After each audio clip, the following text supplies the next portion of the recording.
बिस्मिल्लाहिर्रहमानिर्रहीम। लाखों करोड़ों दरूद नबी अकरम सल्लल्लाहु अलैहि वसल्लम पर और उनकी आल पर। ट्रांसपेरेंसी इंटरनेशनल ने आज करप्शन परसेप्शन इंडेक्स की नई रिपोर्ट जारी कर दी।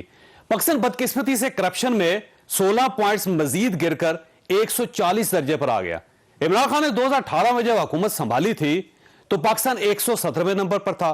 2019 में हम 3 दर्जे गिरकर 120वें नंबर पर आए। 2020 में मजीद 4 दर्जे तनजली हुई, हम 124वें नंबर पर आ गए। और इस साल अचानक सारे रिकॉर्ड टूट गए और पाकिस्तान 16 दर्जे नीचे आ गया। लेकिन हुकूमत ने इस आलमी बदनामी पर भी अपनी रवश जारी रखी। ये जो ट्रांसपेरेंसी इंटरनेशनल की रिपोर्ट है उसमें भी फाइनेंशियल करप्शन शामिल नहीं है, वो रूल ऑफ लॉ और स्टेट कैप्चर के मामला शामिल हैं। तो रूल ऑफ लॉ में हम तो समझते हैं कि एक प्रोसेस है और इस प्रोसेस में हमा वक्त तमाम इदारों को काम करने की जरूरत है। जो ही मुकम्मल रिपोर्ट आएगी उसके ऊपर हम एक मुकम्मल जवाब भी दे देंगे। ये ऐन मुमकिन है फवाद चौधरी ठीक कह रहे हो, लेकिन इमरान खान का मौकफ माजी में बिल्कुल मुख्तलिफ होता था। एक इंटरनेशनल इदारा है जो दुनिया में हर मुल्क में देखते हैं कितनी करप्शन, उसका नाम है ट्रांसपेरेंसी इंटरनेशनल। उसके मुताबिक पिछले 4 साल में पाकिस्तान में करप्शन और टैक्स की चोरी हुई वो है 8,500 अरब रुपया। पाकिस्तान की हुकूमत दुनिया की करप्ट तरीन हुकूमतों में ट्रांसपेरेंसी इंटरनेशनल के मुताबिक समझी जाती है।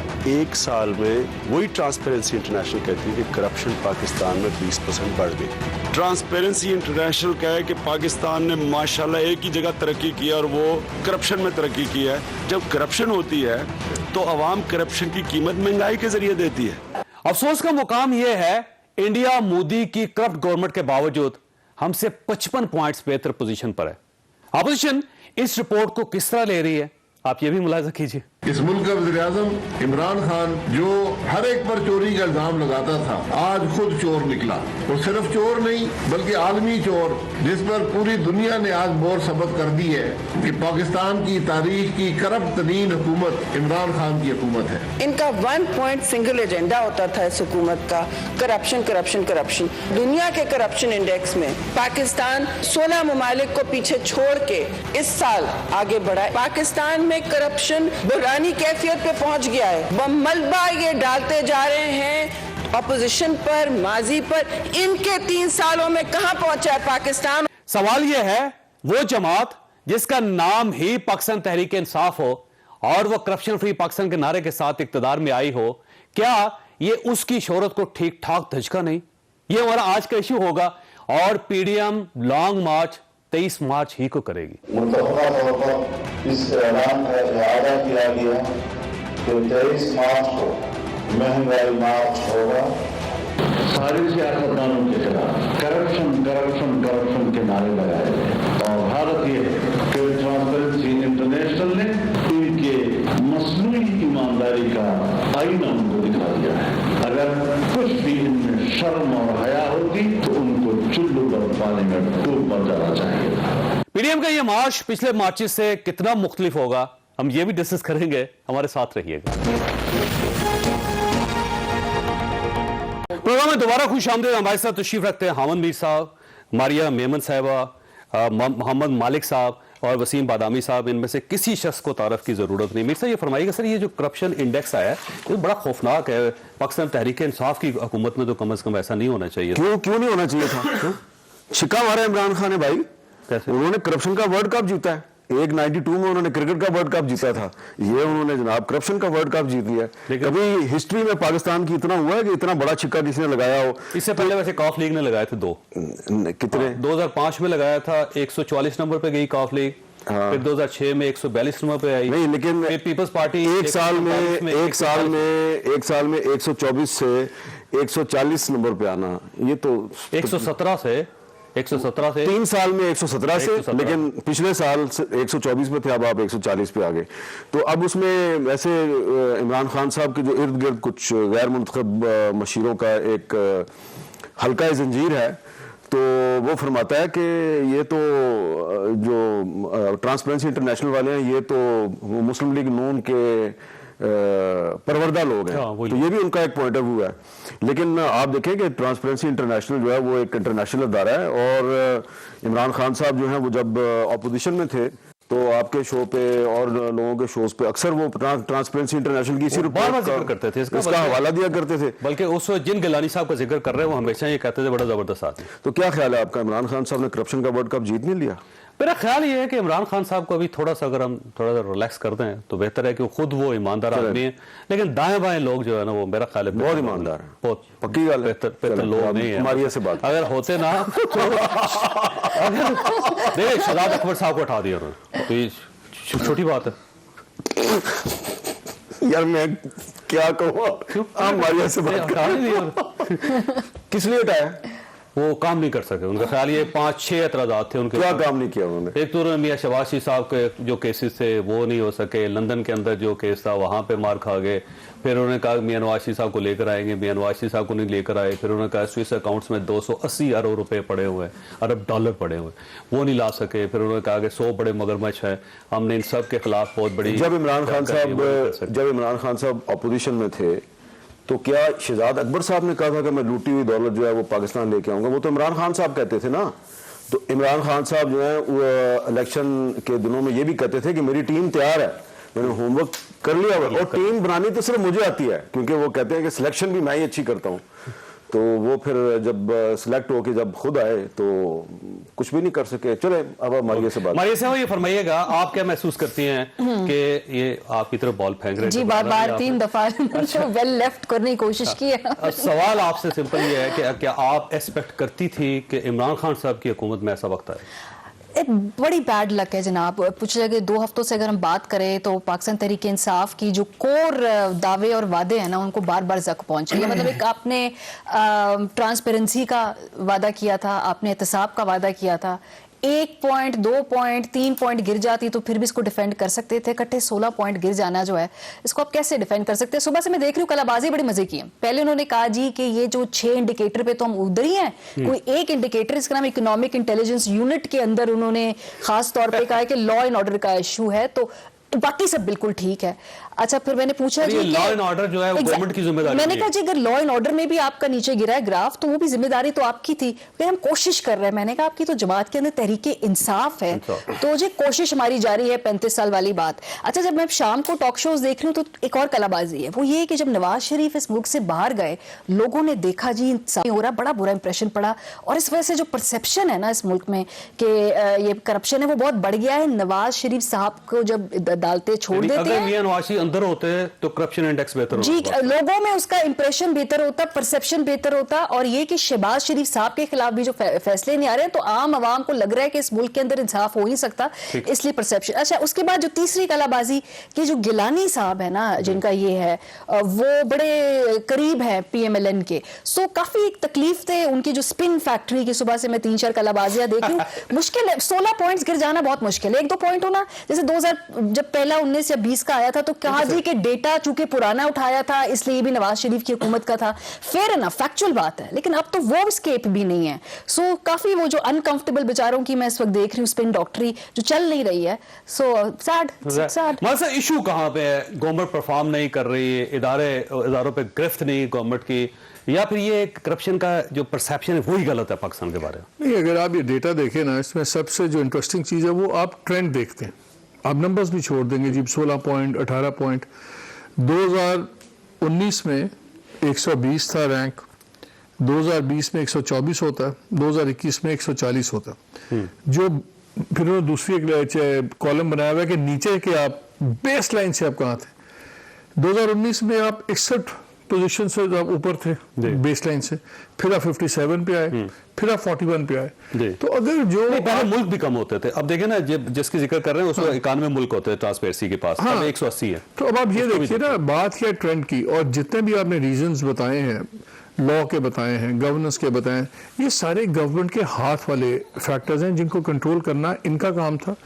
मैं फवाद साहब की प्रेस कॉन्फ्रेंस सुन रहा था, उसमें कहा जी लॉ का इशू है, स्ट्रक्चरिंग इश्यूज हैं, भैया अदलिया में डाल देते हैं ना। नहीं, स्ट्रक्चरिंग प्रॉब्लम ये है कि रेफरेंस तो आप गवर्नेंस स्ट्रक्चरिंग तो आप गवर्नेंस अगर आपकी तैयारी गवर्नेंस स्ट्रक्चरिंग वगैरह जुडिशरी में आप टेक्निकली उनमें नहीं डाल सकते। जितनी भी ये चीज़ें थी, इसका जो मुद्दा था ये गवर्नमेंट पे ही पड़ता है, बिकॉज इन्होंने ही रिजॉल्व करना था। और ट्रेंड का मतलब ये है कि आपने कोई भी ब्रेकें नहीं लगाई। सो ये एम्बेरसमेंट बहुत बड़ी है। वैसे तो 2 दिन बाद सारे भूल जाएंगे, कल कोई नया क्राइसिस होगा, ये बात पीछे चली जाएगी, लेकिन इसलिए ज़्यादा पर्टिकुलर है कि जिस गवर्नमेंट का पूरा बयान ही करप्शन पे हो। कल प्राइम मिनिस्टर ने जो 2 दिन पहले करप्शन फ्री पे जो 2 दिन पहले उन्होंने कहा जी कोर्ट्स को कहा रोज आप मुकदमे दिखाएं, लाइव टेलीकास्ट करें, जनाब ये करें वो करें, सारा एम्फोसिस करप्शन पे है। फिर शहजाद अकबर की आपने बात की, उनको भी साथ ही सैक किया, वो भी क्लियर करते हैं कि आपने माना है कि we have failed on a particular front. तो जब ये सारी चीजें मिलाते हैं तो फिर करप्शन का नारा जरा मजाक सा लगता है। एक बात मैं ऐड करूंगी, मेरी पूरी हुकूमत के लोगों से जब कैजुअली बात होती थी तो उन्होंने ना कुछ ऑडियो लीक्स रखी हुई हैं ऐसे मौके के लिए। मैं honest बात आज करूं, नहीं निकली ऑडियो। आज नहीं, लेकिन जल्द निकल आएंगी, क्योंकि जब करना होता है ना इस तरह की खबरों को, उनके उसके असर को कम करना होता है। सुनहरी टाइम आज था, एक दिन में आ जाती ऑडियो। आज मुश्किल नहीं है आई। कल या परसों या इवेंचुअली इस वीक में, लेकिन उन्होंने खुद मुझे बताया कि हमारे पास ऑडियो लीक्स है, वो कन्वीनियंटली हम निकाल लेंगे जब भी वक्त पड़ा। मुझे लगता है वो वक्त आन पहुंचा है। अच्छा, बनाने से ये फरमाइएगा सर कि कहीं ना कहीं मेरा ख्याल है गवर्नमेंट ठीक नजर आ रही है मुझे, क्योंकि ये आप ही इसकी तस्दीक कर सकते हैं कि इतनी करप्शन है नहीं जितना शोर मचाया ये जा रहा क्यों है। तस्दीक कर रही है? मेरे में आता है कि गवर्नमेंट ठीक क्यों लगी है? ये लोडेड जुमला क्यों आपने? ये क्यों तस्दीक? जरा पूछने के मुझे लिए। आता है ना, मुझे नहीं अच्छा, गवर्नमेंट- वैसे। लेकिन मुझे आपको वहां से गवर्नमेंट ठीक होती नजर आ रही है, मुझे नहीं आ रही वैसे नजर। अच्छा। हाँ, मुझे नहीं आ रही नजर। और सर बड़ी मजेदार से बात ये भी है, वैसे आप दोनों का एक ही चैनल से ताल्लुक है, अगर आपको गवर्नमेंट जाती हुई नजर आ रही है, ठीक नजर नहीं आ रही, आपने हमें इसलिए बुलाया है। गवर्नमेंट जाती हुई नजर नहीं आ रही, अच्छा, मुझे गवर्नमेंट रहती हुई नजर आ रही है, गवर्नमेंट की सम सही नजर नहीं आ सही रही। समझ। But I think they are here to stay, they are not going anywhere. ये मेरा ख्याल है, जिससे काफी लोग डिसएग्री करते हैं। मेरा ख्याल है वो कहीं नहीं जा रहा है इस बुरी गवर्नेंस के बावजूद। और ख्वाह इंडेक्स अगले साल जो है ना 170 पे भी चला जाए। हाँ, क्योंकि पाकिस्तान में हुकूमत में रहने के लिए कुछ परफॉर्मेंस के अलावा, गवर्नेंस के अलावा कुछ और अवामिल भी चाहिए होते हैं, जाहिर है। ठीक है। और उन अवामिल में मेरा ख्याल है अभी भी, हालांकि काफी कुछ पहले जैसा नहीं रहा, और उस अवामिल में एक आपका अमल होना भी जरूरी है। नहीं, मैं और अवामिल की बात अच्छा, कर- ठीक। है ना, ये 4 अनासिर हो तो बनती हो, तो वो ये वाला। तो मेरा ख्याल इसमें एक और बड़ी दिलचस्प बात ये भी है कि वो मुसलसल बताते रहे कि नवाज शरीफ की हुकूमत बहुत ज्यादा करप्ट हो गई, जिसका सबूत ये है कि ट्रांसपेरेंसी ने कह दिया। उसमें एक दफा ऐसा हुआ कि एक साल आया कि जब 2017 में जब ट्रांसपेरेंसी ने नवाज शरीफ साहब की गवर्नमेंट की रैंकिंग को इंप्रूव कर दिया, इंप्रूव कर 116 पे तो चली गई। ये वो साल था कि जब खान साहब ने मेरी इंटरव्यू में कहा, मैंने उसको ट्वीट भी किया, तब खान साहब ने कहा कि केपीके की हद तक तो ट्रांसपेरेंसी की ये बात ठीक है, लेकिन वरना मुझे लगता है नवाज शरीफ ने पैसा चला दिया ट्रांसपेरेंसी को खरीद। एक कोट अनकोट इमरान खान साहब ने कहा कि नवाज शरीफ का पैसा चल ठीक गया। है। तो एग्जैक्टली जिस साल में नून लीग के फेवर में आता रहा, तब नवाज शरीफ ने पैसा चला दिया बकौल पीटीआई, और फिर वरना नहीं चलाया, वरना वो कोट करते रहे।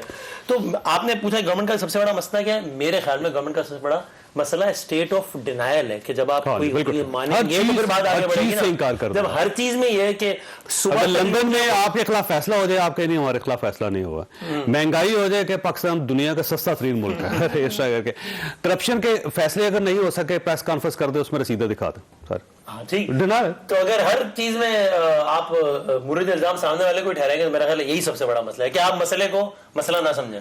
अब देखें ना, बिजली के ऊपर आप देखें जो है, उसमें पेट्रोल आप देख लें, हर चीज जहां पे देख लें, और वहां पे गवर्नमेंट डिनाई कर देते, ऐसे ही। कहते है ही नहीं ऐसा, ऐसे ही है। ऐसा है ही नहीं। और यही मेरा ख्याल है सबसे बड़ा मसला है। तो मीर साहब ये फरमाइएगा, गवर्नमेंट चलती हुई नजर आ रही है आपको?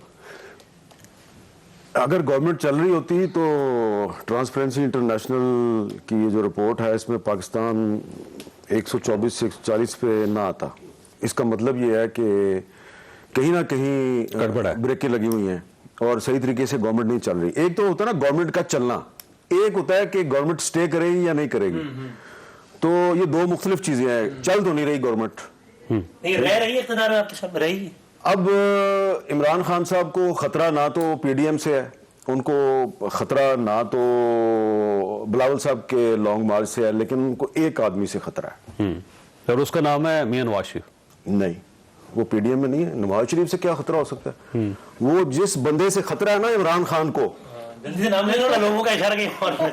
उस बंदे का नाम है इमरान खान। इमरान खान खुद, इमरान खान को इमरान खान से खतरा है। बिल्कुल सही। वो कहते हैं मौला को मौला ना मारे तो मौला नहीं मार सकता मुझे। इमरान खान साहब ब्रेक के बाद वो वापस, छोटी सी ब्रेक, ब्रेक के बाद दोबारा प्रोग्राम में दोबारा खुश आमदीद। हाँ मीर साहब, आप फरमा रहे थे कि गवर्नमेंट आप फरमा रहे थे कि मैं पूछ रहा था। आपने कहा, मुझसे पूछा कि क्या इमरान खान के लिए सबसे बड़ा खतरा नवाज शरीफ साहब है। मैंने बड़े अदब से आपके साथ इख्तलाफ किया और ये कहा कि नहीं, इमरान खान साहब के लिए खतरा नवाज शरीफ साहब नहीं, उनके लिए खतरा इमरान खान साहब खुद है। ठीक। क्योंकि देखें, नवाज शरीफ साहब खतरा इसलिए नहीं है कि इस वक्त तक अगर नवाज शरीफ साहब चाहते तो इमरान खान साहब के खिलाफ तहरीक अदम एतमाद कामयाब हो चुकी होती। बिल्कुल ठीक। ये मैं आपको बात बता रहा हूँ जो मुझे मुस्लिम लीग नून के बड़े अहम लोग जो बार बार मियाँ साहब को बता रहे हैं जी कि इतने बंदे हो गए हैं हमारे पास, अब इतने हो गए हैं, अब इतने हो गए हैं। जब 24 हो गए तो उन्होंने कहा जी 24 हो गए हैं और इनको हमने सिर्फ अगले इलेक्शन में टिकट का वादा करना है और ये वोट हमें देंगे। और पीपल्स पार्टी जो है वो भी तैयार है। अच्छा, और पीपल्स पार्टी को भी 4 MNA जो हैं वो मिल गए हैं सिंध से जो कि हुकूमत के इत्तेहादी हैं और वो कह रहे हैं जी आप हमें अगले इलेक्शन में पीपल्स पार्टी का टिकट दे दें। GDA के लोग, GDA के भी हैं, कुछ और भी पार्टियां हैं। तो टोटल 28 बंदे हो गए, 4 पीपल्स पार्टी के और 24 ये हो गए। मसला कहाँ पे फंसा हुआ है कि नवाज शरीफ साहब कहते हैं जी कि अगर तहरीक अदम एतमाद कामयाब होगी, पहली तो बात यह है कि मेरी पार्टी का वजीर आजम नहीं होगा। ठीक है।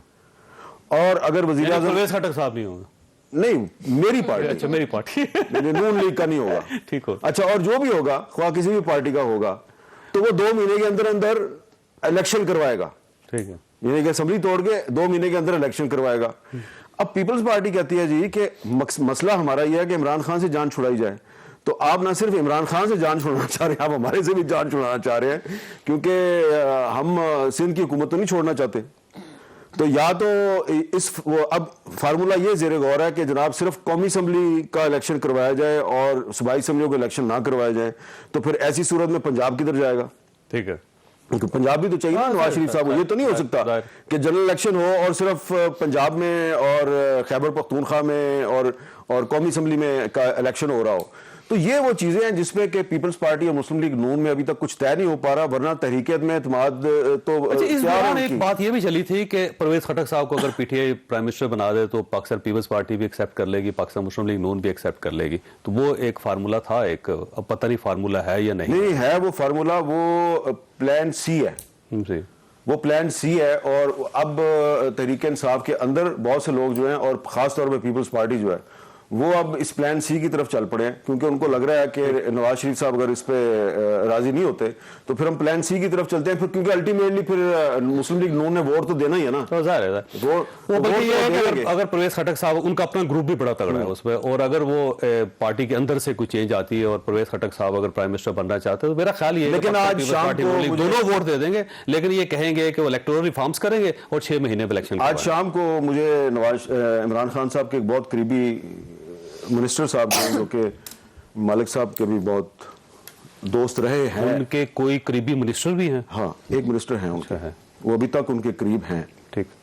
तो वो कह रहे थे कि यार ये क्या लोग जो है वो, आप देखिए हम 15-20 दिन में हम ऐसी कार्रवाई डालेंगे कि सबको आगे लगा लेंगे। अब मैंने पूछा कि क्या कार्रवाई डालेंगे, तो उन्होंने मुझे आंख मारी और आगे चल दिए। आप भी आगे चलें। अच्छा मालिक साहब ये फरमाइएगा, अब आपके दोस्त वो मालिक साहब वैसे एक गवर्नमेंट आपको चलती हुई नजर आ रही? देखिए अभी तो चल, देखिए गवर्नमेंट बड़ी पक्की चीज होती है, अव्वल तो हिलती नहीं है। अगर हिल जाए तो फिर तो ठहरना इतना आसान भी नहीं होता। इस गवर्नमेंट का सबसे बड़ा मसला ही HR का है, जो हमने 3 साल में देखा है कि not the right man for the right job. ये सबसे बड़ी इनकी है। और खाली ब्यूरोक्रेसी नहीं, आप पॉलिटिकल में भी देख लें, जिस तरह लोग रोज तब्दील होते हैं, जिस तरह चेंज होते हैं, मतलब कि मजाक बन गया हुआ है। एवरेज जो फेडरल गवर्नमेंट में कोई 4-5 माह है, थोड़ी सी बेहतर है टेनर जौन सी है। प्रोविंसेस में चले जाए, पंजाब में चले जाए 4-4 महीने मैक्सिमम। और ब्यूरोक्रेसी चेंज हो रही है, वुज़रा चेंज हो रहे हैं, सब कुछ चेंज हो रहा है। इस तरह गवर्नमेंट्स चलती नहीं है। एक देखिए किसी भी टाइम पे एक गवर्नमेंट ने तो होना है, ठीक, और अभी बाय डिफॉल्ट चल रहे हैं। बिकॉज जैसे गवर्नमेंट तो वैसे पूरी दुनिया में जैसे हामिद बात कर रहे थे, देखिए बहुत सी चीज़ें बाय डिज़ाइन होती हैं, कुछ बाय डिफॉल्ट भी होती हैं। मेरा ख्याल है कि जो नवाज शरीफ साहब हैं वो ओवरकिल में जा रहे हैं, इसको पॉलिटिकल ओवरकिल कहते हैं। And he might and up punching above his weight, और जितना वो चाहते हैं कि उनको चीज़ें मिलें उस तरह मिलनी नहीं है। लिस्ट बड़ी है उनकी। देखिए ना, एक नवाज शरीफ साहब की भी हिस्ट्री है, इंस्टीट्यूशंस के साथ भी हिस्ट्री है, सारी हिस्ट्री है। आज क्या सिचुएशन है, नवाज शरीफ बाहर भागे हुए कन्विक्टेड हैं, मरियम कन्विक्टेड हैं, उनके दामाद कन्विक्टेड हैं, ख़ानदान बाहर है, शहबाज शरीफ, ये सारे they are looking at convictions. अच्छा, वो मुसीबत एक पड़ी। अब यहाँ से ये भी आपको पता है पंजाब में सब उनकी सपोर्ट बेस बढ़ी है, और वो भी by default, because Buzdar government ने इतनी नालायक तरीके से काम किया है कि लोगों को बेसिकली गवर्नमेंट की नालायकी जो लोग पहले ऑपोजिशन की कामयाबी नहीं है। बिल्कुल, जो लोग पहले इनसे नाला थे, अब वो पुराना वो कहते चलो यार ऐसा तो वही बेहतर रहेगा, वो भी फैक्टर है। ये उसके ऊपर जब आप बहुत ज्यादा मुतालबे करते हैं, ये मुतालबे वैसे कर रहे हैं वो? बिल्कुल कर रहे हैं। ये हामिद की बात बिल्कुल ठीक है, जो ये election is a big sticking point. देखें, जब आप बीच में इंटरलोक्यूटर्स होते हैं और बात करवा रहे होते हैं, मुझे अब एक बात बताएं, एस्टैब्लिशमेंट क्या ये अफोर्ड करती है कि आज नवाज शरीफ साहब एक एक्सट्रीम खड्डे के अंदर है, आप इनके मुताबिक कर दें, इलेक्शन करवा दें, वो पूरी इनका पेंडुलम स्विंग कर जाए दूसरी एक्सट्रीम पे और फुल पावर में आ जाए, from extreme disadvantage to extreme power.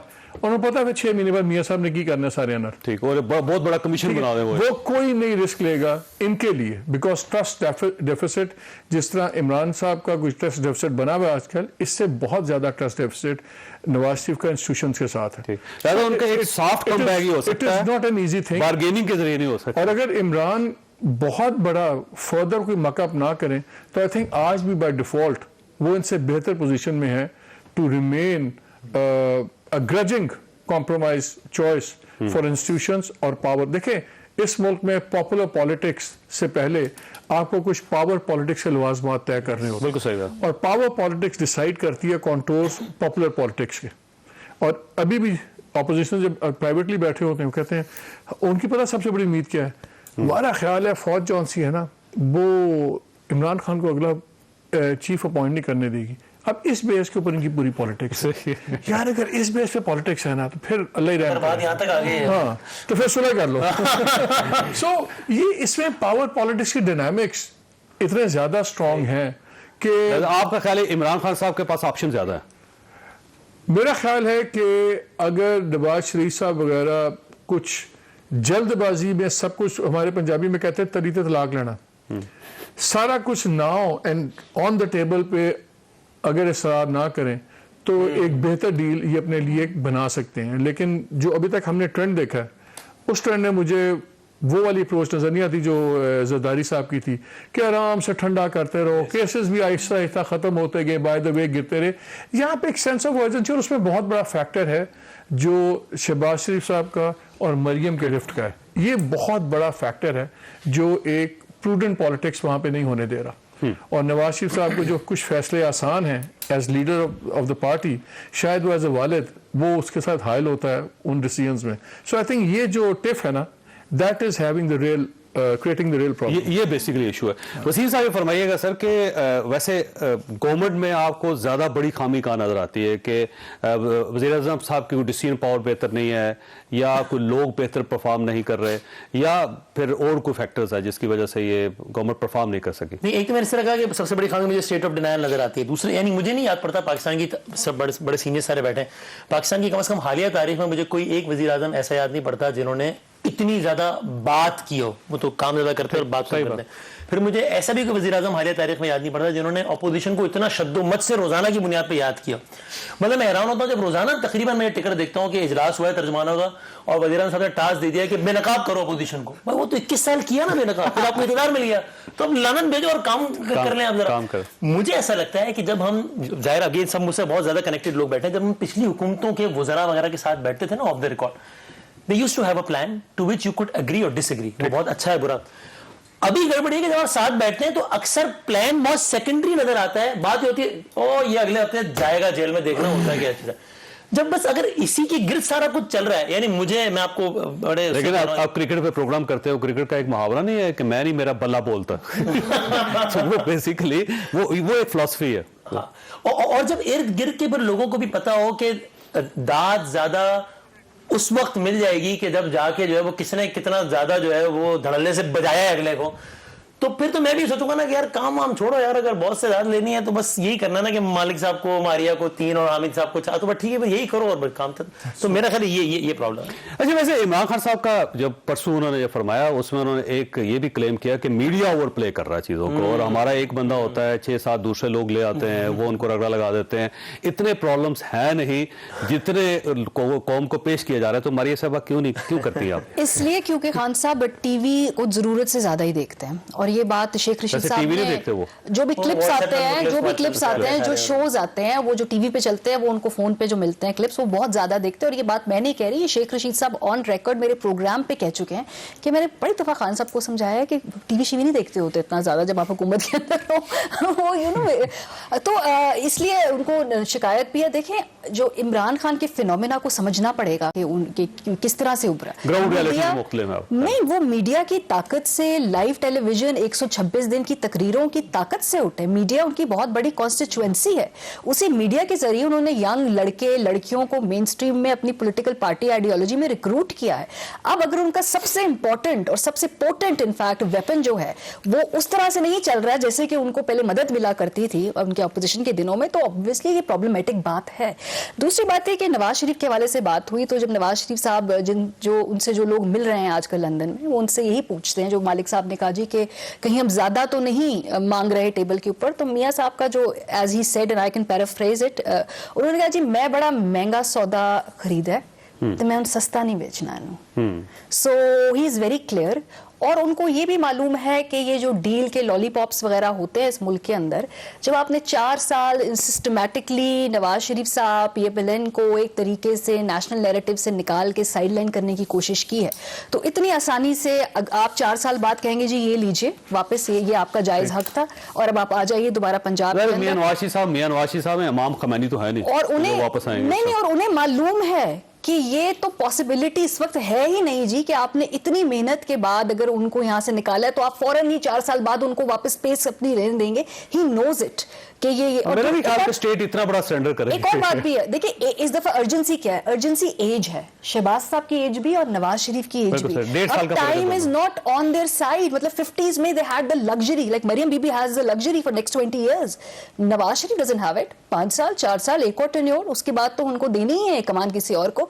तो एज की भी तो अर्जेंसी है ना, जो अब उनके हेल्थ के प्रॉब्लम्स है दोनों भाइयों के, तो वो जो पहले 5-6 साल में उन्होंने सियासत करी थी वो जल्दी जल्दी 1.5 साल के अंदर चाह रहे हैं कि वो ग्राउंड कवर कर लेना ये भी। तो इसका मतलब ये हुआ कि जो प्राइम मिनिस्टर साहब ये कह रहे हैं कि मीडिया कुछ ज्यादा ही प्ले कर रहा है, वो इतनी बात ठीक नहीं है आपका ख्याल है? देखिए, to be very honest, media जो है अब जो किस तरह से आप हमें बताइए, उनके तर्जुमानों को बुलाते हैं, हर दिन में 50 उनकी प्रेस कॉन्फ्रेंसेज होती हैं, एक पूरा एक मौसम आता है, मैं तो उसको मौसम कहती हूँ, जहाँ पे पीएम साहब कोई 5-6 रोज तकरीर करते हैं, नहीं 5-6 इंटरव्यूज देते कोई हैं, एक दिन नागा नहीं है, 5-6 इंटरव्यूज देते हैं 2-2 घंटे के। अगर आप पीटीआई के सरबराह का एयर टाइम एक तरफ और बाकी सारी जमातों का कुल मिला के एयर टाइम अगर हम उसको पलड़े में डालें फिर भी इनका पलड़ा भारी होगा। और वो अब तो कॉलम भी लिखते हैं जी। तो अब क्या इससे ज्यादा क्या मौकफ चलाएं, एजुकेट करते हैं हमें। अगर प्राइम मिनिस्टर साहब ट्वीट्स पे कोताही हो रही है, प्राइम मिनिस्टर साहब कॉलम भी लिख लेते हैं, प्राइम मिनिस्टर साहब रोज तकरीर भी करते हैं और रोज वो तर्जुमानों को भी बताते हैं। हाँ जी। लेकिन इसके बावजूद इंटरव्यूज भी करते हैं जी। लेकिन इसके बावजूद भी अगर मामला ठीक नहीं हो रहे तो मेरा ख्याल है फिर मीडिया का कसूर। सहाफियों से भी मिलते हैं सर जी, सहाफियों से भी मिलते हैं वो। मैंने ब्रेक लेनी है वैसे, लेकिन मीर साहब आपके पास एक सवाल छोड़ के जा रहा हूँ कि प्राइम मिनिस्टर साहब खुद ये कह रहे हैं कि अगले 5 साल भी मेरे हैं, ये आपको गलतफहमी है कि मैं जा रहा हूँ, मैं ये टेन्योर भी पूरा करूंगा, अगले 5 साल भी उनके, और आप ये कह रहे हैं कि गवर्नमेंट चलती हुई नजर नहीं आ रही। छोटी सी ब्रेक के बाद दोबारा जरूरत। प्रोग्राम में दोबारा खुशामदीद। मीर साहब, अगर प्राइम मिनिस्टर साहब का कॉन्फिडेंस देखें तो वो बहुत ज़्यादा है, और जिस तरह उन्होंने कहा कि मैं अगर सड़कों पर निकल आया तो आपको छुपने की जगह नहीं मिलेगी, कॉन्फिडेंस लेवल देखें। दूसरा उन्होंने ये कहा कि आप लोगों की गलतफहमी है कि अपोजिशन कह रही है कि 23 मार्च को उड़ा देंगे, उनका ये कहना है कि मैं ये टेन्योर भी पूरा करूंगा और अगले 5 साल भी हमारे हैं। तो आप जो सूरत हाल इस वक्त पेंट कर रहे हैं, प्राइम मिनिस्टर साहब तो उससे बिल्कुल मुख्तलिफ सोच रहे हैं। मैंने तो नहीं पेंट की बहरहाल, लेकिन अगर आप कहते हैं तो मैं उसको ऑन कर लेता हूँ क्योंकि बहुत से लोग बहुत सी बातें करते हैं मेरे से मंसूब लेकिन देखिए जावेद चौधरी साहब, बात यह है कि ये जब तकरीर मैंने भी सुनी थी, वज़ीर आज़म इमरान खान साहब जब तकरीर तो नहीं थी, सवालों के जवाब दे रहे थे वो, तो जब मैं उनकी बात सुन रहा था ना तो अचानक वो एक मैं माजी में चला गया और मुझे एक और तकरीर याद आ गई। मैं इस्तीफा नहीं दूंगा, नवाज शरीफ, मैं डिक्टेशन नहीं लूंगा। मियां नवाज शरीफ का, मियां नवाज शरीफ साहब ने डिक्टेशन लूंगा, साथ उन्होंने कहा मैं इस्तीफा भी नहीं दूंगा। इस्तीफा भी नहीं दूंगा और डिक्टेशन भी नहीं लूंगा। तो उस दिन वही दिन था जिस दिन मुशाहिद हुसैन साहब ने कहा यार ये तो बहुत बड़ा लीडर है, मुझे तो इसकी पार्टी को ज्वाइन करना चाहिए। तो मुशाहिद साहब जो है वो उन्होंने पार्टी ज्वाइन कर ली और थोड़ी देर बाद नवाज शरीफ साहब ने डिक्टेशन भी ले ली और इस्तीफा भी दे दिया। तो अब खैर वो नवाज शरीफ साहब अब बड़े मुख्तलिफ हैं, क्योंकि अब वो लंदन में बैठ के कहते हैं कि मैं डिक्टेशन नहीं लूंगा, तो इस्तीफा तो वो दे ही नहीं सकते। अब इमरान खान साहब जो है ना, जब वो इस तरह की बातें करते हैं ना, तो शायद उनका एक ख्याल है कि ये बातें आज से पहले कभी किसी सियासतदान ने नहीं की।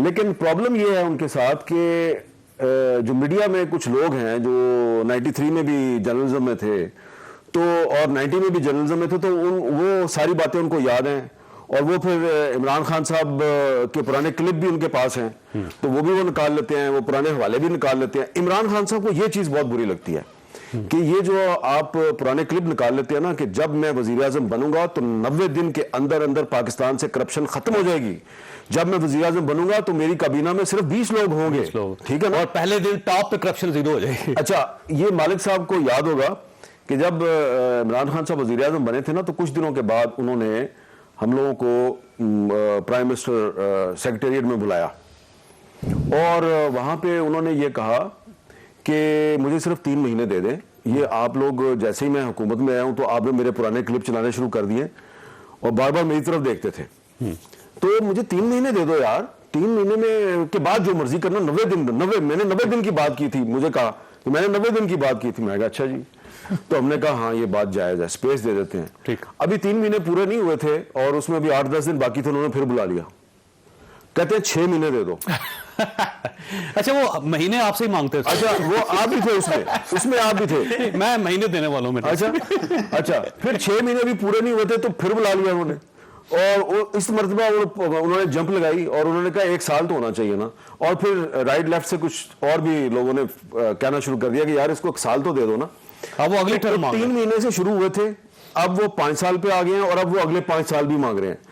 और मालिक साहब को मैं एक बात याद दिलाना चाहूंगा। मालिक साहब, वैसे बात काफी पुरानी है, लेकिन क्योंकि आप भी पुरानी 1996 में ना बेनजीर भुट्टो साहब वजीर आजम थी और नवाज शरीफ साहब अपोजिशन लीडर थे, तो नवाज शरीफ साहब जो हैं उन्होंने मुझे, मालिक साहब को, नुसरत जावेद साहब को और आमिर मतीन साहब को, मरी बुलाया था शायद, मरी नहीं, भूरबन बुलाया, और वहां पे ये अगस्त का महीना था और उन्होंने कहा जी कि मैं तो बन रहा हूँ वजीर आजम, तो गवर्नमेंट जा रही है, मसला ये है कि आपसे मेरी एक गुजारिश है। उस वक्त टीवी चैनल नहीं होते थे, हम अखबारों में लिखते थे। पहले 100 दिन आपने ना मेरे पे तनकीद नहीं करनी, ये मैं बस चाहता हूँ। हम बड़े परेशान कि यार बेनजीर भुट्टो वजीर आजम, फारूक लगारी प्रेसिडेंट ऑफ पाकिस्तान, ये किधर से वजीर आजम है जी। तो अब्दुल हुसैन ने अपनी किताब में पूरी डिटेल के साथ, तो उसने उन्होंने तो अब लिख दिया, चौधरी निसार साहब उन्होंने कहा कि वो बेसिकली। अच्छा, मैंने वहां पे ख्वाजा आसिफ साहब भी थे और चौधरी निसार साहब भी थे और शहबाज शरीफ साहब भी थे, और एक इनके साथ फोटोग्राफर होता था बल्ती, मैंने कहा शहबाज शरीफ साहब को कि मियां साहब बातें जो हैं बड़ी इंपॉर्टेंट गल्ला कर रहे, नहीं देता कुछ सबूत भी तो होना चाहिए था ना। मैं कहा क्या सबूत? मैं कहा जी तस्वीर खिंचाए ताकि ना सबूत हो। तो हमने ना तस्वीर खिंचवा ली उनके साथ खड़े होके। अब वो तस्वीर खिंचवा ली हमने, और जैसे ही मैं जनाब पहुंचा, अभी मैं इस्लामाबाद में दाखिल नहीं हुआ था, तो नया उस जमाने में मोबाइल आ चुका था, तो किसी के पास होता था, तो मैं क्योंकि अखबार का एडिटर था तो मेरे पास भी था। मुझे नसीरुल्लाह बाबर साहब का फोन आ गया, उन्होंने कहा कि भाई आप जिधर से आ रहे हैं ना, वो आप सीधे हमारे पास आ जाए आप। वज़ीर दाखिला थे उस वक्त? मैं सीधा उनके पास चला गया। उन्होंने कहा कि एक साजिश तैयार हुई है, उसमें आप लोग शरीक हैं और आप जो है वो, आप लोग भी अंदर हैं। तो मैंने कहा जी साजिश में कौन कौन है? तो उसमें जनाब उन्होंने 15 साथियों का नाम गिनवा दिए जो वहां पे थे ही नहीं। अच्छा। और आप लोगों के नाम नहीं थे उसमें? और मैं सिर्फ मैं इसलिए फंस गया कि वो चौधरी निसार साहब जो है ना, वो उन्होंने हमें लिफ्ट दी थी, हम उनकी गाड़ी में बैठ के गए थे, हम अपने तौर पे आ रहे थे। तो कहना मैं चाह रहा हूं कि नवाज शरीफ साहब भी 100 दिन मांगते थे, फिर इमरान खान साहब ने भी 90 दिन मांगे, और लेकिन वो मेरा ख्याल है नवाज शरीफ साहब ने 100 दिन मांगे थे, ये 10 साल मांग रहे हैं, 5 साल ये और अगले 5 साल अगले 5 साल में। तो अच्छा, बादशाहत में तो हो सकता है वैसे तो मुमकिन ये है। इसीलिए तो वैसे आजकल- शेरशाह सूरी को इसीलिए- 4 साल मिले थे, उसे पूरा इंडिया बदल दिया। इसीलिए तो बदलना चाहे तो 4 साल भी इसीलिए काफी तो होता है। आजकल तहरीक इंसाफ के जो सोशल मीडिया टीम है उसने ये सदारती निज़ाम की एक बहस शुरू करा दी है ना सोशल मीडिया पे, ताकि लोगों की तवज्जो असल मसाइल से हट जाए। अच्छा, मालिक साहब ये फरमाइएगा, ये वाकई आपको महसूस होता है ये ओवर कॉन्फिडेंस है या फिर कोई रियलिटीज भी हैं और आप समझते हैं कि उनको दोबारा एक मौका मिल जाएगा? इमरान खान साहब, मुझे बताइए कि प्राइम मिनिस्टर अगर कॉन्फिडेंट अपना परसेप्शन नहीं रखेंगे तो ऑप्शन है क्या? उन्होंने अपने लोगों को भी साथ रखना है, उन्होंने गैल्वनाइज करना है अपनी जितनी सपोर्ट है, उन्होंने जो पावर पॉलिटिक्स की कुछ चीज़ें हैं वहाँ पे भी सर्टन मैसेजिंग करनी है। और एक इमरान खान साहब की अपनी पर्सनालिटी भी है, वो बेसिकली एक एग्रेसिव आदमी है और वो फ्रंट फुट पे ही खेलते हैं।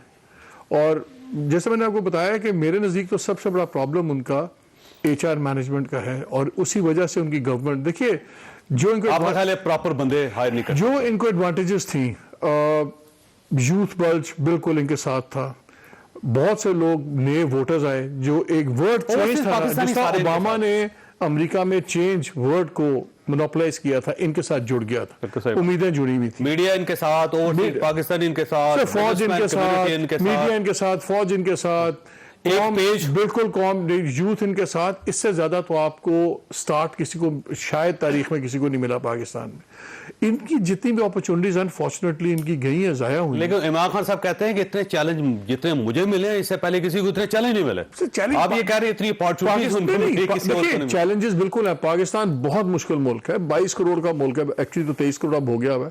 इस पे कितनी फॉल्ट लाइन्स हैं, रिलीजियस फॉल्ट लाइन्स हैं, पॉलिटिकल फॉल्ट लाइन्स हैं, सोशल फॉल्ट लाइन्स हैं, फिर आप अमेरिका, चीन, इंडिया, इनकी जंग का बैकड्रॉप, अफगानिस्तान का इशू, ईरान का इशू, दूसरा आपका एनर्जी कॉरिडोर, बड़ा मुश्किल मुल्क है ये चलाना, इसको आप कैजुअली ले ही नहीं सकते।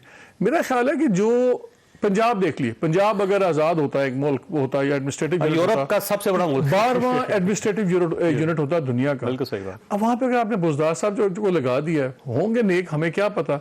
लेकिन वो सर्वे में महमूद खान को उनकी आपने परफॉर्मेंस पहले नंबर पे है। हाँ माशाल्लाह, वो सर्वे जिस तरह के निकलते हैं। महमूद खान को आपने लगा दिया KP में, then you can't expect miracles ना। देखें, अगर बकरे का गोश्त डालेंगे तो कीमा भी बकरे का निकलेगा ना, कुछ वहां अंदर से कोई और चीज तो नहीं निकलेगी।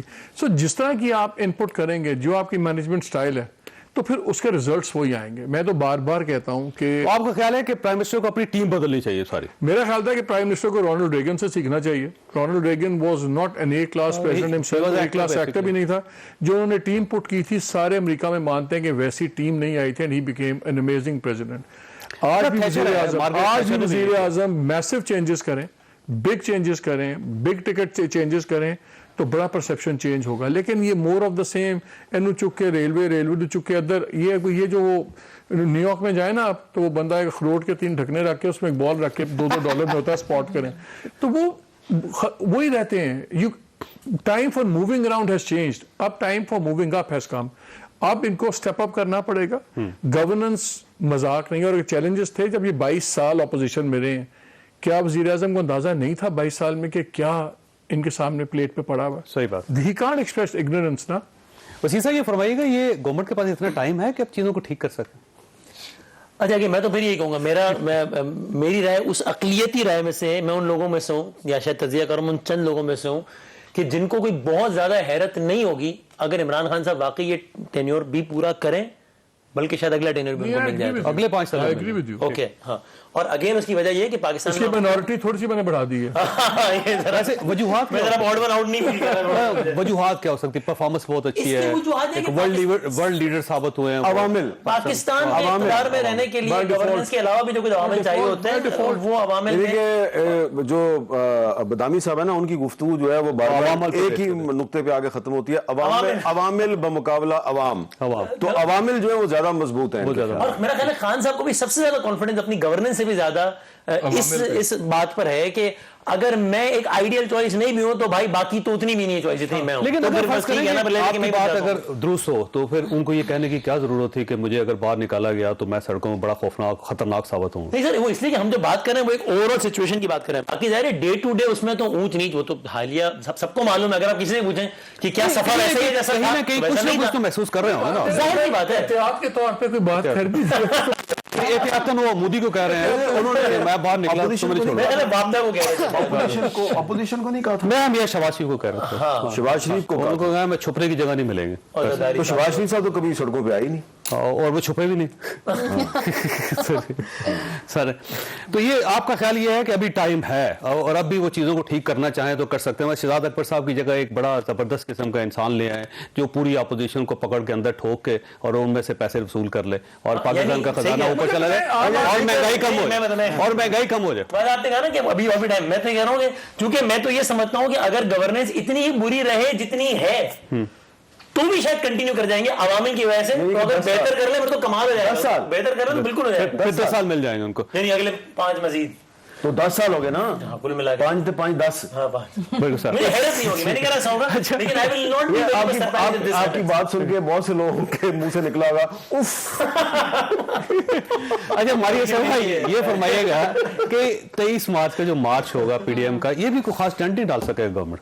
ऑब्वियसली नहीं डाल पाएगा, वो तो अपने वोटर को मोबिलाइज करें। देखिए अब इलेक्शन मोड के अंदर जा रहे हैं सब लोग, उन्होंने अपने वोटर्स को निकालना है, उनको बताना है कि जी हम बिल्कुल यहाँ सारा मौजूद हैं। क्राउड मौलाना लेके आ रहे हैं वैसे। मौलाना भी अगर लेके आएंगे तो मौलाना ने KP कितना कैसे गेन किया जी केपी में। आप देख लीजिए बल्दियाती इंतखाब में अभी 3 महीने बाद जो उसका सेकंड फेज होना है तो जहां मौलाना जहां से साहब- वो जीते हैं वहीं से लोगों को लेकर आएंगे। लेकिन मौलाना साहब ने इससे सबसे ज्यादा भरपूर फायदा उठाया। जो अवामिल की आप लोग सारी बात कर रहे हैं ना, मुझे लग रहा है आप how are you so certain about these अवामिल। मतलब कि हमने तो अपने जितने तज्जिए या तखमीने लगाए, हमने उन अवामिल की बहुत ज्यादा स्टेशनरी होने उनकी सर्टिनिटी के ऊपर बेसिस पे लगाए। अगले 5-6 महीने में ये अवामिल भी बदलते रहते हैं, ऊपर नीचे हो सकता है इस मुल्क के अंदर। पाकिस्तान एक बड़ा यानी आपको भी fascinating महसूस मुल्क- हो रहा है? बड़ा फैसिनेटिंग मुल्क है जी। यहाँ पे 6 महीने के तज्जिए जो हम वैसे शौक में लगाते हैं वो बहुत ज्यादा कोई है। हतमंद हाँ नहीं है। लेकिन जो ये अवामिल की सर्टिनिटी के ऊपर जो है ना हमारा बहुत ज्यादा इस वक्त एम्फोसिस है। आई डोंट थिंक मैं मारिया से इत्तेफाक करता हूँ। और दूसरी बात ये कि ये अब आसान नहीं 2-2 की टीम बनी है। आप इस तरह में बता दें। आप इस तरह में बस वही है फिर। मैं सिर्फ खौफ से हूँ। इस वक्त पाकिस्तान तहरीक इंसाफ की गवर्नेंस का बोझ सिर्फ तहरीक इंसाफ ने नहीं उठाया। मैं दोबारा कहूंगी इस वक्त तहरीक इंसाफ की गवर्नेंस का बोझ सिर्फ तहरीक इंसाफ के कंधों पे इस वक्त नहीं है, नहीं, बिल्कुल। औरों के कंधों पे भी है और वो बोझ बढ़ता जा रहा है। और एक प्रोजेक्ट होता है जिसमें और आप अब शक्ल आप देखना ही है कि वो बोझ कितनी देर पर सर बात आप करते हैं। चेहरा बदलते हैं लेकिन पीछे अपनी आइडियोलॉजी वही रखते हैं। और ये बड़ा पुराना मॉडल है अवामिल का कि जी वो इस तरह ही होता रहता है। सो ये अच्छा मीर साहब ये बहुत ज्यादा एक अफवाह गर्दिश कर रही है पिछले 4-5 महीनों से। बार बार हर सेक्टर से ये कहा जा रहा है कि ये मार्च तक गवर्नमेंट जो है ना मुश्किल ही कायम रहे। और ये जो मार्च का महीना दिया जा रहा है तो आपको कोई महसूस होता है कि होगा कोई या ये भी गुजर जाएगा जैसे पहले? देखिए ये उसकी एक वजह ये भी है ना कि ये पीडीएम वाले जो हैं उन्होंने 23 मार्च की डेट दी है कि हम जी महंगाई मार्च करेंगे। लेकिन जब मैंने इनसे पूछा कि क्या आप भी इमरान खान की तरह आके वहां पे धरना देंगे तो वो फिर सोच में पड़ जाते हैं।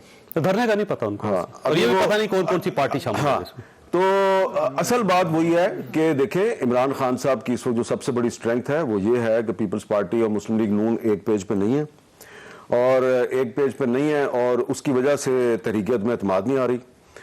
धरने से अब बिलावल साहब कह रहे हैं मैं 27 फरवरी को लॉन्ग मार्च करूंगा, वो 23 मार्च को लॉन्ग मार्च करेंगे।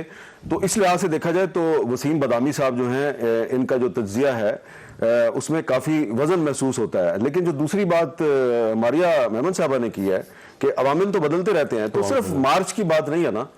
मार्च के बाद अप्रैल और मई भी आनी है और मौसम बदलना है। लेकिन वो तो- मार्च का ये तो जब- 23 मार्च के बाद अब रमजान शुरू हो जाएगा तो वो ज्यादा लंबा लॉन्ग मार्च जो है ना वो सर, नहीं हो सकता। अवामिल का इससे कोई देखिए ना जब मई आएगा तो थोड़ा दर्जा हरारत बढ़ेगा और दर्जा हरारत बढ़ने से और मौसम की तब्दीली से बहुत से जो अवामिल हैं वो बदलते हैं और जब अवामिल बदलते हैं तो फिर अवाम भी चार्ज हो जाते हैं। लेकिन बजट से पहले अवामल नहीं बदलते, याद रखिएगा बजट पास करवाना बड़ा जरूरी होता है हाँ, सर। ये भी आप मई में बजट शुरू हो जाएगा। ये भी आपने बात दुरुस्त की है। लेकिन बहरहाल जो लोग कह रहे हैं कि इस्लामाबाद की जो फ़ज़ाएं हैं यहाँ पे जो अफवाहें गर्दिश करती हैं तो बहुत सी अफवाहें यहाँ पे सही भी साबित हो जाती हैं। आजकल बल्कि अफवाहें तवातर से चल रही हो तो सही साबित हो जाती है, सही भी साबित हो जाती है। हिस्ट्री तो ये कहती है। तो नेचर ऑफ पॉलिटिक्स जो है ना, गवर्नमेंट के पास हमेशा एक अपर हैंड होता है, बिकॉज रिसोर्सेज आपके पास तो उसको होते हैं, देने के लिए कुछ आप होता है ना? देने के लिए प्रोएक्टिव, और आपके पास मनूवरिंग रूम ज्यादा होता है। ऑपोजिशन तो खप डाल सकती है, मुतालबे Opposition कर क्या दे सकती सकती है है और ज्यादा? वादे कर सकती है। गवर्नमेंट ऑफ द डे वादे करके फौरी तौर पर डिलीवर भी कर सकती है, और बिटवीन नाउ और सितंबर वादों के बड़े क्रिटिकल इम्प्लीकेशंस हैं। सो इमरान खान के पास पत्ते ज्यादा हैं, महंगाई अपनी जगह, डिसकंटेनमेंट अपनी जगह।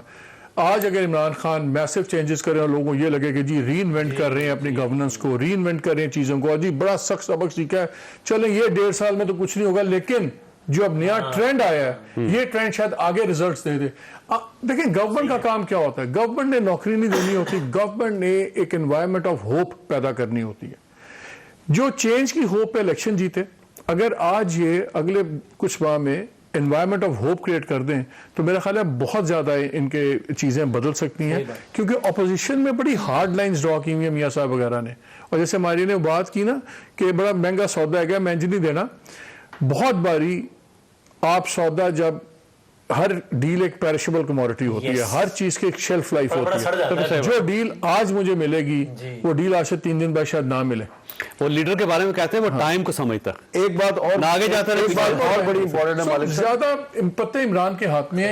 एक बात और बड़ी इंपॉर्टेंट है कि अगर तो अगला इलेक्शन ख्वाह वो इस साल होता है या अगले साल होता है, अगर तो वो हो गया ना फेयर एंड फ्री, यानी कि जैसा कि इलेक्शन वाकई होता है, अगर तो वो फेयर एंड फ्री हो गया, फिर तो बदामी साहब इमरान खान साहब नहीं आएंगे। हाँ, लेकिन ये अगर की तो बात है सारी, मेरा ख्याल, मुझे यकीन है कि नहीं होगा, मेरा ख्याल है कि नहीं। तो फिर आपकी सारी जो तज्जिये की बुनियाद है वो अवामिल है, वो बेसिकली अगर पे है, अगर पे उनका ख्याल है कि अगर मैं इस बात पे डिसएग्री करता हूं। ये फेयरनेस का पैमाना नहीं हो सकता कि कौन जीतेगा, that is not, this is not true. आपके कि नहीं जी अगर इलेक्शन में इमरान जीत गया तो वो election unfair, you can have a fair and free election and Imran can win. Depend ये करता है कि बिटवीन नाउ और कमिंग ये 2-3 माह में या 4 माह में जितना भी टाइम है, ये कितना अपने आप को री इन्वेंट करते हैं। 2-3 जो उनका माजी का रिकॉर्ड है उसको सामने रखे तो इमरान खान साहब अगले 2-3 महीने में कोई री इन्वेंट नहीं कर सकते, कोई मिरेकल नहीं कर सकते।